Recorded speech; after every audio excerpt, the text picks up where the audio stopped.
Bom dia, pessoal. Eu quero compartilhar hoje com vocês uma palavra que está no livro de Mateus, capítulo 1. E vamos para a leitura. Começando pelo versículo 1, diz assim: Registro da genealogia de Jesus Cristo, filho de Davi, filho de Abraão. Inicialmente, a gente já pode ver aqui algo interessante, porque Mateus está citando filho de Davi, filho de Abraão.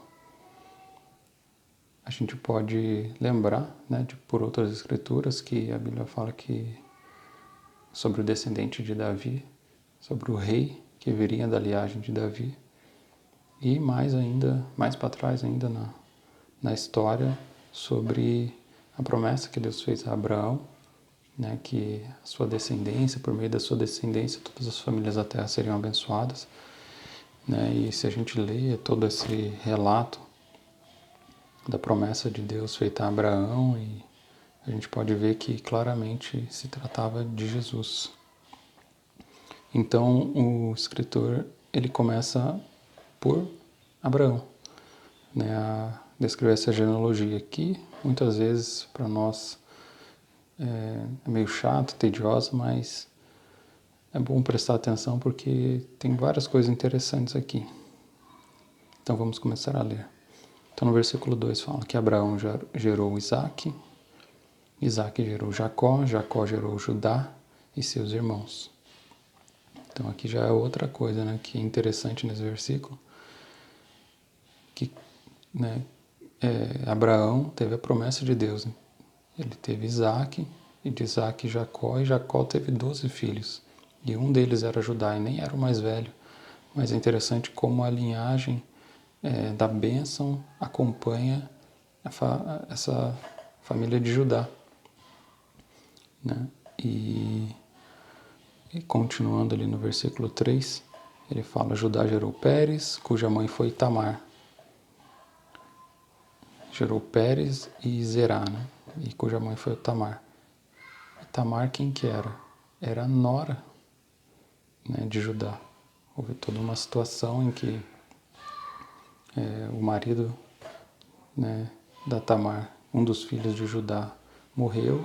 Ela se casou com outro filho, que era a lei da época, que o irmão assumisse a esposa para que houvesse descendência. Só que esse irmão também morreu.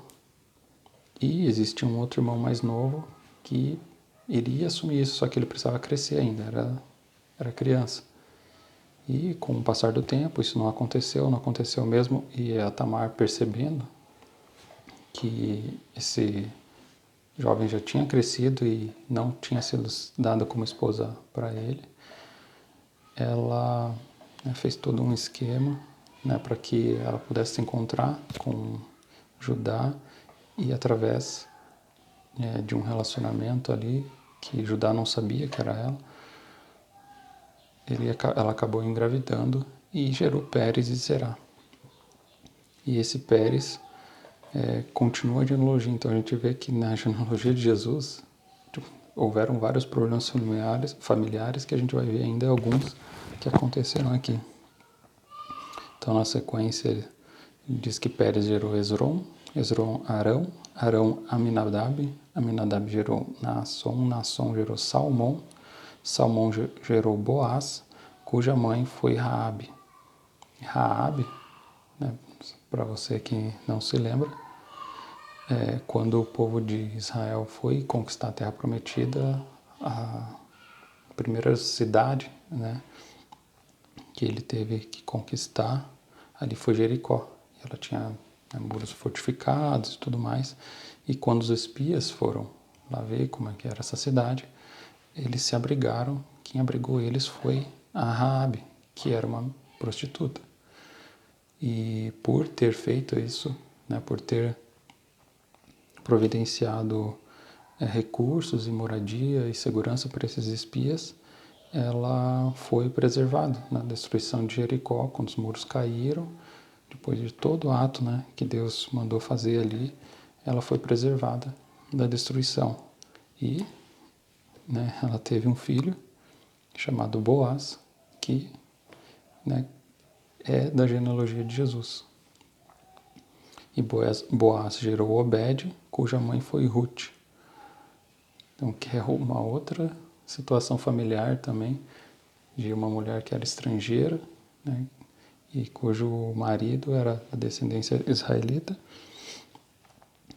e ela não decidiu retornar depois da morte do marido para o povo dela, mas ela ficou com a sogra Noemi e, né, da descendência dela, ela gerou Jessé, que foi o pai de Davi, o grande rei Davi. Então olha como que as situações acontecem, né, na vida da gente. A gente às vezes acha que, poxa, a nossa família, a nossa descendência não foi legal, não nascemos num berço de ouro, mas a gente pode ver aqui que a descendência de Jesus foi bem natural, coisas que a gente passa na nossa vida, se olhar para a nossa história, para nossos antepassados, a gente pode encontrar situações como essas, pessoas com problemas, pessoas que tiveram que superar dificuldades. E na sequência, Davi gerou Salomão, cuja mãe tinha sido o quê? Mulher de Urias. E a gente sabe toda a situação do pecado de Davi, né, que além de adulterar, cometeu um assassinato. Então a gente pode ver aí que depois ainda de Salomão ele gerou Roboão, Roboão gerou Abias, Abias gerou Asa, Asa gerou Josafá, Josafá gerou Jotão, depois Uzias, outro Jotão, depois Acás. E se a gente lê na história bíblica esses reis, a maior parte deles se desviou, né, completamente. Alguns pecaram, fizeram muita coisa errada, mas Deus preservou, né, a linhagem real até chegar a Jesus. E na sequência, no versículo 9, Uzias gerou Jotão, Jotão gerou Acás, Acás Ezequias, Ezequias Manassés, Manassés Amon, Amon Josias, Josias Jeconias e seus irmãos.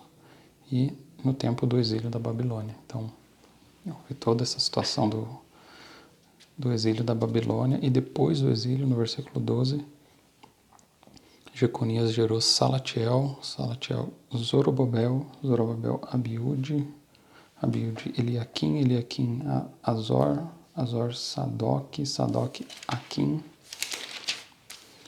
Aquim gerou Eliúde, Eliúde Eleazar, Eleazar Matã, Matã Jacó, Jacó José, foi marido de Maria, a qual nasceu Jesus, que é chamado Cristo.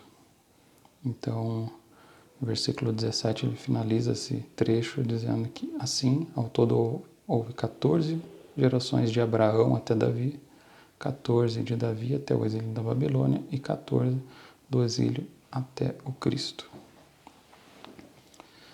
Então a gente pode ver, como comentei ao longo dessa leitura, que a genealogia de Jesus não foi, nossa, perfeita, nossa, Jesus nasceu num berço de ouro, com uma descendência, com pais, avós e uma história familiar perfeita.